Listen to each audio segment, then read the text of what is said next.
వెళ్ళాం, పని చేయించాం. ప్రతి డిపార్ట్మెంట్ నుంచి ఎంతో మంది ఒక సొమ్ము మీకు అందిపోతే మీరు వాళ్ళకి వదిలేస్తారా, పర్వాలేదా? అంటే ప్రతి నెల ఒక సొమ్ము మీ ఇంటికి వచ్చేస్తే మీరు ఆగిపోతారా? ప్రతి ఈచ్ డిపార్ట్మెంట్ నుంచి మీ ఇంటికి వస్తే అదే అధికారులకు ప్రశ్నించాలి కదా, అదే అధికారులు పని చేయాలని అడిగారు కదా, అదే అధికారులు మీ ఇంటికి వచ్చి మీకు కావాల్సింది ఇచ్చేస్తే ఊరుకుంటారా? అంటే అప్పుడు పని చేయక్కర్లేదా? ఈ ఆధారాలు ఎప్పుడు ప్రజలు సభ్యులందరం కూడా కలిసి ఇది ఆమోదిస్తున్నాను. చెప్తున్నారు కదా అమౌంట్ ఇస్తున్నారు అనేసి, అమౌంట్ ఇస్తున్నారు ప్రూఫ్స్ ఉన్నాయా? పర్మిషన్ లేకుండా ఆమోదించకూడదు.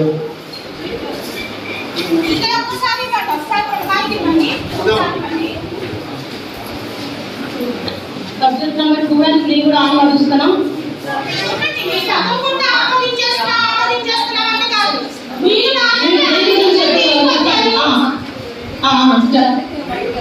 అలాగే చెప్పండి. అలాగే అలాగే మీరు ఎవరైనా చెప్తారా, మాట్లాడతారా? చెప్పండి. 3వ కౌన్సిలర్ దేని గురించి అండి మీరు అనుకుంది? అంటే కాదు కుదరదు, దేని గురించి మీరు అనుకుంది? ఆమోదించారు కదా, మెజారిటీ సభ్యులందరూ కూడా ఆమోదించారు. మీరు దేని గురించి చూస్తున్నారు? చూస్తున్నారా? దేని గురించి చూస్తున్నారు?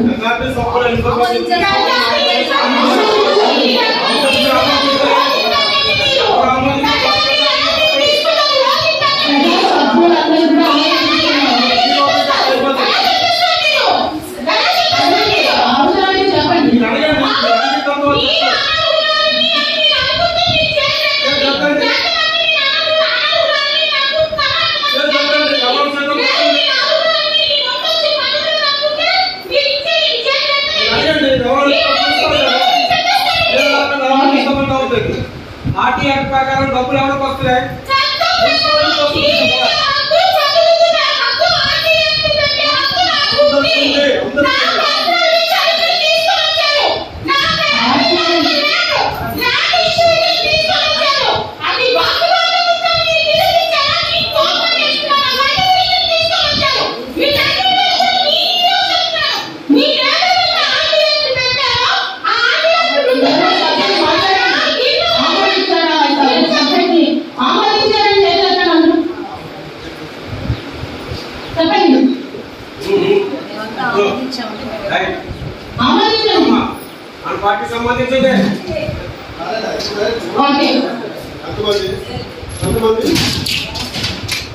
మెజారిటీ సభ్యులు చేస్తారండి.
కాబట్టి అందరూ కూడా ఆమోదించారు. ఎప్పుడు ఆమోదించలేదు. మీరు అడగండి. ఓకే ఆమోదించాము, ఆమోదించండి.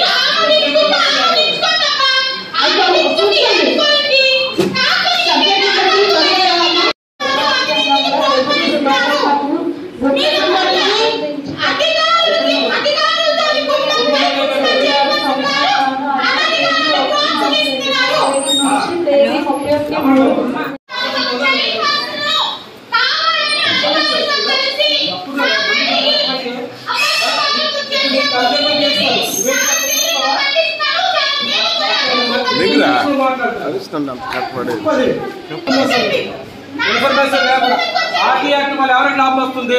మున్సిపాలిటీకి వస్తుంది. అంటే మీకు డబ్బులు రావడం లేదు తెలిసి బాధపడుతున్నారా? డబ్బులు వస్తున్నాయి అంటారు కదా. ఇది డబ్బులు ప్రతి నెల మున్సిపాలిటీ నుంచి వెళ్తుందని చెప్తున్నారు కదా, తప్పు. వెళ్తుంటే ఎవరు ఇచ్చారు? ఆ ఇన్ఫర్మేషన్ చైర్మన్ గారు అనే కాబట్టి చైర్మన్ గారికి డీటెయిల్స్ ఇవ్వాలి, ఎవరెవరు ఎంత ఇచ్చారండి.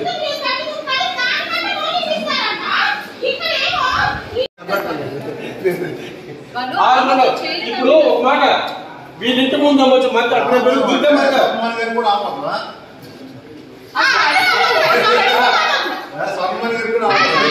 ఇంటి ముందు నిధుంది కదా, మీ ఎవరైనా ఆత్మహత్య చేస్తున్నారు అది మీద ఆర్టీ ఏర్పడి తప్ప. మీ నాన్న ఎవరో కృష్ణ నాన్న చచ్చిపోయాక అది రాసిచ్చాయట. అలా చెప్పి నేను చేస్తామండి. నువ్వు కట్టింది తప్పదు. అక్కడ ఫైన్ వచ్చేసి ఉందా? మీరు వదలండి. ఇక్కడ ఎందుకు ముందు ఆ కృష్ణ చేత పట్టండి. ఆ ఫైన్ వచ్చేసి లేదు.